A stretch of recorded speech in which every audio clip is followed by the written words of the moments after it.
NHL Bets here on the Mayo Media Network. My name is Cecil Peters and I'm going to walk you through the 9 games for today, February 15th, 2022.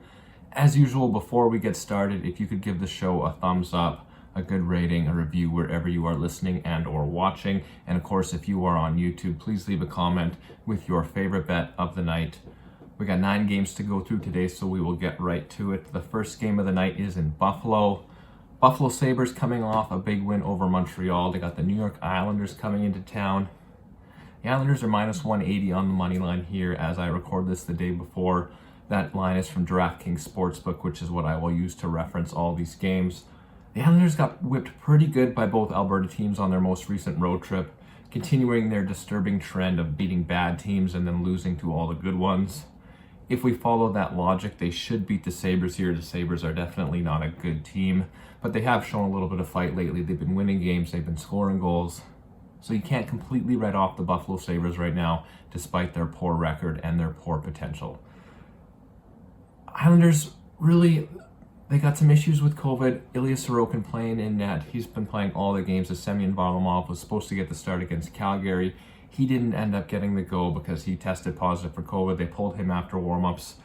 Buffalo's top line is going to give Sorokin fits. They've been playing really well. Like I said, Buffalo has been scoring goals lately. It has been coming pretty much all from Jeff Skinner, Tage Thompson, and Alex Tuch.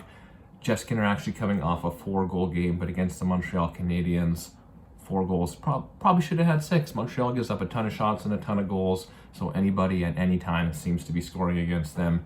The Islanders, like I said, they're pushing for a playoff spot, but they can't seem to beat any of the truly good teams, so they're not going to be able to make that magical 10 or 12 game winning streak happen that they need if they want to get in the playoff mix. This is almost a must-win game at this point in the season for the Islanders. I do think they win, but I do think ultimately they're not going to have enough for a playoff push. Minus 180 is too much for me to bet on the Islanders. And Buffalo, while a pretty decent scrappy underdog team, they're the kind of team you bet when they're plus 230. I'm not betting on the Buffalo Sabres at plus 155. Next game of the night is in Pittsburgh. We got the bad Philadelphia Flyers playing against the impressive Pittsburgh Penguins. Philadelphia's awful, and Pittsburgh is a really, really good team. It's as simple as that in this game. Pittsburgh took over the top spot in the Metropolitan Division with their win over New Jersey on Sunday. They're not going to want to let that go. They know how important that is going to be in the playoffs. Brian Rust, Sidney Crosby, Jake Gensel had another strong game against New Jersey, generating a ton of shots, getting a couple goals, including an empty netter to seal the win at the end of that game. Pittsburgh's just not going away. They got Evgeny Malkin back. He was all to start the season. Then he came back for a few games. He played really well, missed the last couple games with COVID. He is now back in the lineup. So in addition to that really strong first line, we got Jeff Carter anchoring the third line, and we got Evgeny Malkin back on the second line. So a really deep team in Pittsburgh. Philadelphia lost both of their recent 2 games, both to the Detroit Red Wings, who are a decent but not great hockey team. So it's just not looking good for Philadelphia. I kind of think they're about to embark on another long losing streak. They've had a couple double-digit losing streaks already this season. And at this point, I don't even know if they're going to win another game before Captain Claude Giroux gets traded. He is clearly on the market right now. They're looking to sell him to a contending team. I think there's a very, very real chance the Philadelphia Flyers do not win another game with Claude Giroux as their captain. Pittsburgh has the experience to know that these games can't slide by. They need to bank up the points. They need to stay ahead of the Carolina Hurricanes in the division. They want that home ice in the playoffs. Pittsburgh's going to take care of business in this game. Easy win. But at minus 295, it appears as though the books are kind of of the same opinion there. Next game of the night. This is an extremely bettable game in my opinion. A very good line right now. St. Louis Blues minus 185 at Ottawa. Ottawa Senators plus 155 on the money line. St. Louis is too good for a minus 185 line against Ottawa. They do seem to mix a few games where they look really horrible and then they look great at times. Oddly enough, it seems to be dependent on who is in net. When former starter Jordan Binnington gets the cage, they look horrible. He gives up a ton of goals. The team loses confidence. But right now, backup Billy Husso is seeming to take over that starting role. He's playing really strong. St. Louis seems to play better with him in net, so I assume that Husso will get his second straight start here, in which case I think St. Louis gets the win, and even at minus 185 is worth a bet. You can bet them to win on the money line there, or you can do what I will probably do Again, waiting to get confirmation that Billy Husso is the starter in this game, but I will probably bet on the St. Louis Blues to win in regulation. Ottawa has shown the ability to keep up with most teams, but overall they just don't have the depth, especially right now. Their back end isn't very strong. 2/3 of their usual top line is missing, and they just can't shut down a strong four-line team like the St. Louis Blues. The Blues just switched up their forward lines last game, led to a 5-1 win. What they did was they split up Jordan Kyrou and Vladimir Tarasenko. Two really strong players that have decent chemistry, but they've just kind of seemed like they were fighting for the puck. They're both volume shooters. They both like to be the triggermen on their line. So they moved Kyrou up with Ryan O'Reilly and Braden Shen. So he's taking a ton of shots on that line. Vladimir Tarasenko is playing with Pavel Buchnevich and Robert Thomas on the second line. They actually played together a couple months ago and had really good chemistry as well. So I like Kyrou and I like Tarasenko both to go over their shot props in this game as well. Just because split up, they don't have to share the shot load. Tarasenko, sometimes you'll get his line at 3.5 at plus money, 2.5, probably looking at a -150 or -160 line, but I would be happy to take that as well. St. Louis is just going to be too much to handle for the Ottawa Senators, so I'm happy to bet them on the money line or in regulation in this hockey game. Next game on the night, another early start. We got the Boston Bruins +120 in New York, -140, the Rangers favored at home. New York playing their first game since the All-Star break. Boston has played a bunch, but it's been kind of detrimental for them as they've lost Patrice Bergeron to injury. He's already confirmed out for this game, though he should be back soon, and Brad Marchand has been suspended. He's out for a few more games still. Those guys being gone, it led to them getting hammered by the Carolina Hurricanes in a big 6-0 loss, but they did bounce back with a nice shutout win over the Senators. Now they play the Rangers, who've showed some pretty concerning signs defensively to me, but they got Igor Shesterkin in net. It doesn't seem to matter. They give up a ton of shots, and he just seems to shut the door no matter who the opponent is. Their forward lines are playing really well. Chris Kreider obviously having a monster season, leading the league in goals right now. He's going to be making a push for 50 goals, so they're going to be feeding him the puck. I like what they've done with their lines right now. Chris Kreider, Mika Zibanejad are playing with Alexis Lafreniere. That's a great fit for them. Second line, we got back. They're going back to Ryan Strome with Artemi Panarin. Usually Kaapo Kakko is the winger there. He is out, so Barclay Goodrow jumps up there. He's not as good as Kaapo Kakko offensively, but he kind of brings the same big physical game that Kakko does, so he fits really well on that second line. Their offense isn't the concern, it's just the defensive play. I do think Boston will pile a ton of shots on net. Looking at David Pastrnak, Taylor Hall, Craig Smith to fire a ton of shots. Pastrnak and Smith in particular have hit the over the last couple games. Without Marchand, without Bergeron, they're getting all the looks on the power play, so those are my shot prop overs that I'm looking for here. Normally, I would love Boston +120 against the Rangers, but with the huge goaltending advantage for New York, I think the -140 number is completely fair, so I'm simply staying away from betting on this game aside from those shot props. Next game is one of my favorite to bet on the night. We got the Tampa Bay Lightning in New Jersey. Lightning right now -255 on the money line to beat the Devils.